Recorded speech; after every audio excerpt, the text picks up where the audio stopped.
Assalamualaikum warahmatullahi wabarakatuh. Dalam hidup ini banyak sesuatu yang terjadi di sekitar kita. Banyak hal-hal yang terjadi pada kita. Setiap orang pasti menghadapi tekanan dan masalah dalam hidup. Setiap orang punya sikap berbeda-beda dalam merespon tiap masalah yang dihadapi. Tidak jarang, masalah-masalah itu membuat kita lelah dan tertekan. Terkadang ada yang merasa Tuhan tidak adil. Kenapa kita selalu dihadapkan dengan masalah-masalah yang berat? Ingat, dengan masalah sebenarnya Tuhan menyuruh kita belajar dan dewasa dalam hidup ini. Tetapi hal yang benar-benar penting sebenarnya adalah apa yang terjadi dalam diri kita untuk mensikapi hal-hal yang sudah terjadi tersebut. Mari kita belajar dari filosofi kentang, telur, dan biji kopi.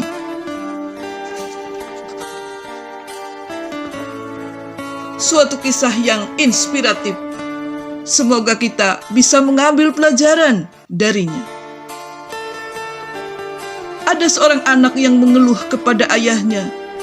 Si anak mengatakan bahwa hidupnya banyak masalah dan tidak tahu cara mengatasinya. Ia pun merasa masalah yang dihadapinya datang silih berganti bertubi-tubi. Sang ayah terdiam.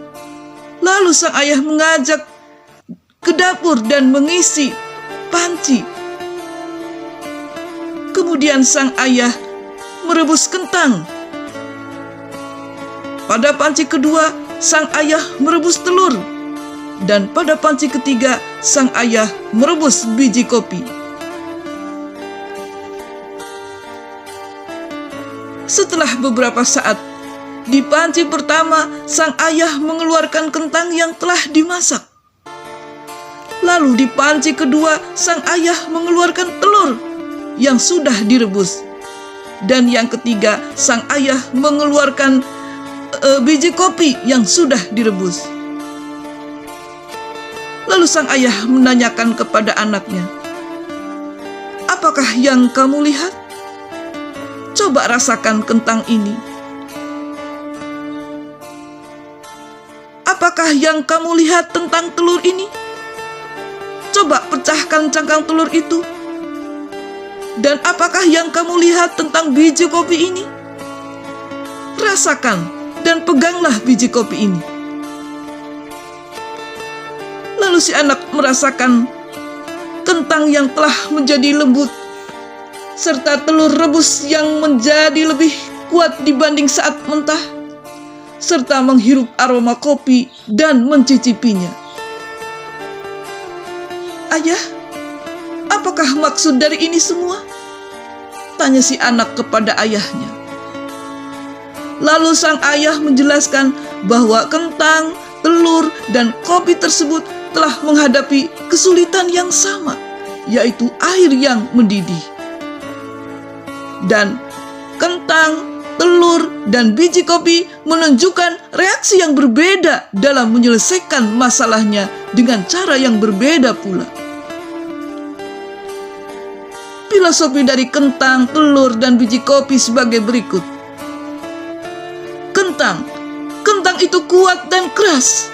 Namun ketika dimasukkan ke dalam air yang mendidih, kentang itu akan menjadi lunak, lemah, dan lembut. Telur yang rapuh dengan kulit luar yang tipis melindungi bagian dalam telur yang cair. Setelah dimasukkan ke dalam air mendidih, akhirnya bagian dalam telur menjadi keras. Dan kemudian biji kopi. Biji kopi memiliki reaksi yang paling unik. Karena setelah biji kopi terkena air mendidih, biji kopi mengubah air dan menciptakan sesuatu yang baru, yakni minuman kopi. Setiap orang akan memiliki sudut pandang dan cara yang berbeda dalam menyelesaikan suatu masalah. Kitalah yang menentukan akan menjadi apa diri kita. Dari kisah kentang, telur, dan biji kopi, kita bisa mengambil pelajaran apakah diri kita dengan setiap permasalahan, apakah diri kita akan menjadi lemah atau menjadi lebih kuat dalam menghadapi setiap masalah, atau bahkan akan menjadi sesuatu yang baru, baik bagi pribadi, lingkungan, maupun keluarga. Semoga kisah ini bermanfaat. Wassalamualaikum warahmatullahi wabarakatuh.